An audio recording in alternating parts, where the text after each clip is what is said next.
ఈ చిన్న ముక్కని బెలూన్లోకి ఇలాగ లోపలికి దూర్చాను, ఇలా దూర్చాను. ఇప్పుడు ఈ పైప్ ఉంది కదా, ఇక్కడ మిగిలిన ముక్క పెద్దది, ఈ పైపులోకి ఈ బెలూన్ అమర్చాలి. ఇదిగో చూడండి, ఓకే, ఈ విధంగా ఉంది. ఆ జాయింట్ దగ్గర మనం వంచాలి, చూడండి, ఇలా వంచాలి. ఇలా వంచిన తర్వాత ఇప్పుడు ఇక్కడ మనం ఏం వేయాలి, టేప్ వేయాలి. టేప్ కానీ దారం కానీ వేసి కట్టాలి.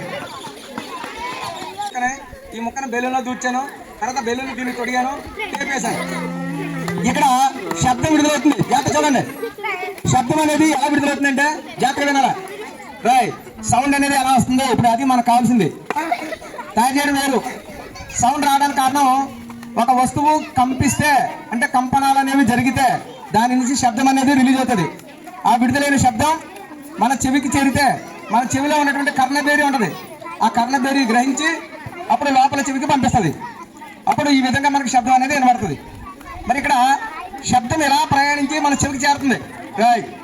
మరి శబ్దం మన చెవికి చేరాలంటే ఒక యానకం అవసరం. అంటే అక్కడి నుంచి ఇక్కడ రావాలంటే ఒక యానకం కావాలి. అందువల్ల గాలిలో ప్రయాణిస్తుంది.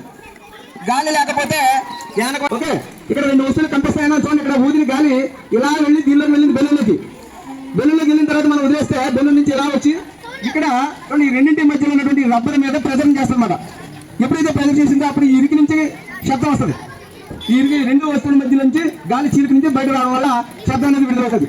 అలాగే మన నోటి నుంచి శబ్దం ఎలా రిలీజ్ అవుతుంది చూడండి, జాగ్రత్తగా అబ్జర్వ్ చేయండి. ఇక్కడ నేను గాలి పీల్చుకుంటున్నాను, చెప్పాలా, ఇన్హలేషన్ ఎక్స్హలేషన్ కలిపి రెస్పిరేషన్ అని అంటాం. ఏమంటాం? రెస్పిరేషన్. ఇక్కడ మనకి ఈ రెస్పిరేషన్ లో శబ్దం అనేది విడుదలవుతుంది. ఎలా అంటే మనకి ఇక్కడ మెడ దగ్గర వాకల్ కావటి అనేది ఉంటుంది, స్వరపీఠిక అనేది ఉంటుంది. ఆ స్వరపీఠికలో వాకల్ కార్డ్స్ అనేవి ఉంటాయి. వాకల్ కార్డ్స్ మధ్య నుంచి గాలి ప్రెజర్తో వస్తుంది లోపల నుంచి బయటికి. ఆ వచ్చినప్పుడే శబ్దం అనేది విడుదలవుతుంది. అర్థమైందా? అందుకే మనం ఇన్హలేషన్ లో మాట్లాడలేం, ఎక్స్హలేషన్ లో మాత్రమే మనం మాట్లాడగలం. గాలిని బయటకు విడుదలయ్యేటప్పుడు మాత్రమే అవి కదులుతాయి వాటర్ కార్డ్స్. ఒకసారి గాలి పెంచుకుంటే మాట్లాడలేరు. గాలి విడుదల చేసేటప్పుడు మాత్రమే మాట్లాడగలం. అతి తక్కువ ధ్వనులు వినగలిగే జంతువు ఏది తెలుసా? చాలా తక్కువ చిన్న చిన్న ధ్వనులు వినగలిగే జంతువు చెప్పరా? గబ్బిలం అనేది అతి తక్కువ ధ్వనులు వినగలదు. గబ్బిలం తర్వాత కుక్క కూడా వింటది తక్కువ ధ్వనులు. అతి ఎక్కువ ధ్వనులు కూడా వినగలదు గబ్బిలం.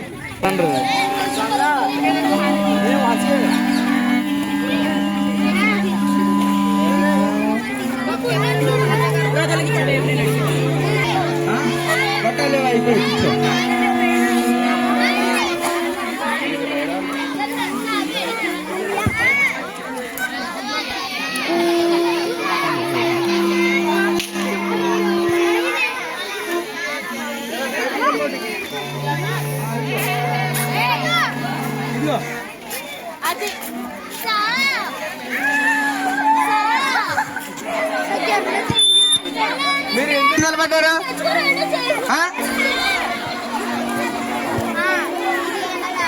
ఎవరు నిలబడకూడదు, తయారు చేయండి.